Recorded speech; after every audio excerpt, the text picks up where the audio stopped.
I probably have a different playlist for everything in my life. That's true for what you do with like BB Body. Like it's all about the playlist. It just sets the mood too, though, like ambiance, even home, whether it's dinner or relaxing. I'm a little bit obsessed right now with these sleep frequencies also that I've been listening to at night. It's pretty cool. Those are really good too. Did you know what you were getting into? Like when you did like Rockstar, I mean, it was Mark Burnett, but it was like early on in like reality TV, especially competitions. Like, did you know kind of what to expect? We didn't, because with reality, you don't know. And it was early on in my career. That was my first network show. So I was so excited to get that gig. And then, to work under Mark Burnett was brilliant because he's such a pro. He's like the king of making reality feel live, yet still getting and creating what he wants. So that's awesome. That was so awesome. And really great for, for just a stepping stone for me, because, having done that show, and there were so many fans of that show, all walks of life, to go from there to the ballroom was really trippy and pretty amazing. How did you get to the ballroom, Dancing with the Stars? Strangely, I wanted to dance on the show more than I even considered hosting the show, because I wanted to sort of break that wall as a host and let America get to know me. And, hosting live television, it's tight. There's always an agenda. There's not a lot of room to play. You bring yourself and your personality to the business and to the stage. But I really wanted an opportunity to sort of connect with people and show them who I am and who my family is and whatnot. So I had no idea I was going to stick around and win. That wasn't the goal. Do you need water? No, I'm just going to keep drinking coffee. Like holding in a cough. I know. I'm like, God, all of a sudden. No, don't worry. So that was the scariest, most terrifying thing I've ever done, was dancing on that show. The hardest thing I've ever done. I'm in my office right now. I'm looking at my mirror ball. Like that seems like a lifetime ago. People are so obsessed with this silly little glitzy trophy, but there were so many life lessons, and it was such an accomplishment. And then it gave me great experience to bring to hosting it, because I knew what it was like. It was another layer. It just really enhanced my skill set as a host.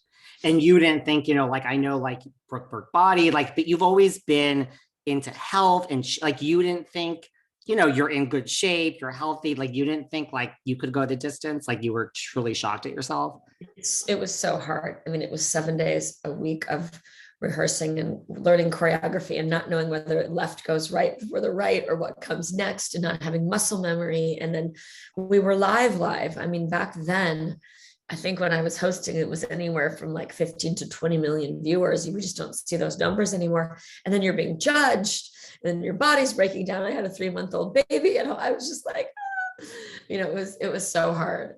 It was amazing. It was thrilling. It was terrifying. It was so many things. What did you learn? You said what did you learn from being like a contestant on Dancing with the Stars? I learned how to think like an athlete.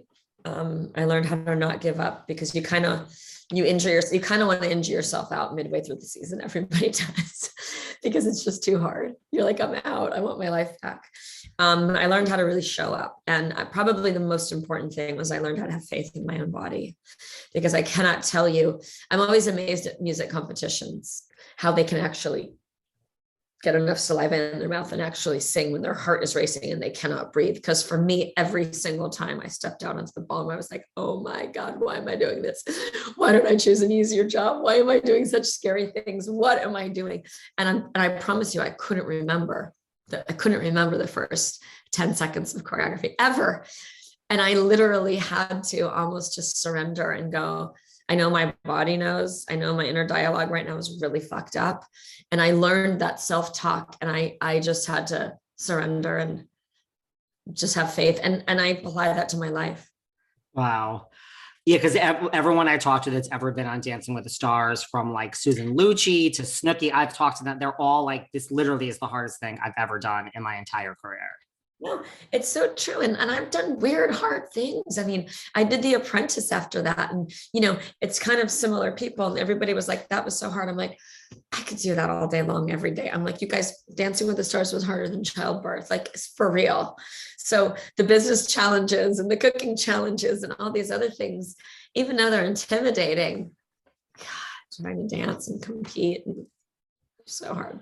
Do you remember, like, if I said, okay, Brooke, show me a paso doble or show me a tango, like, do you actually remember all this stuff? No.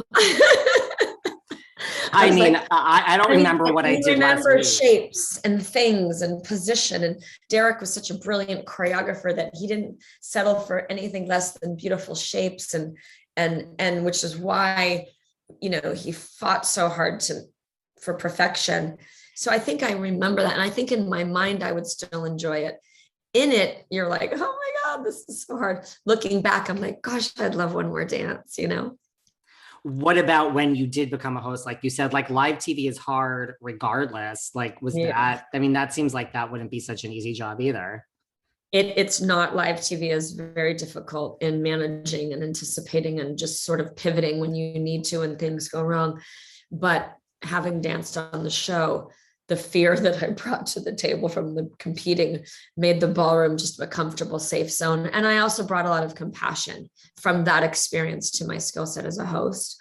So night and day. To say that hosting live television is easy is crazy, but in comparison, if you know what I mean.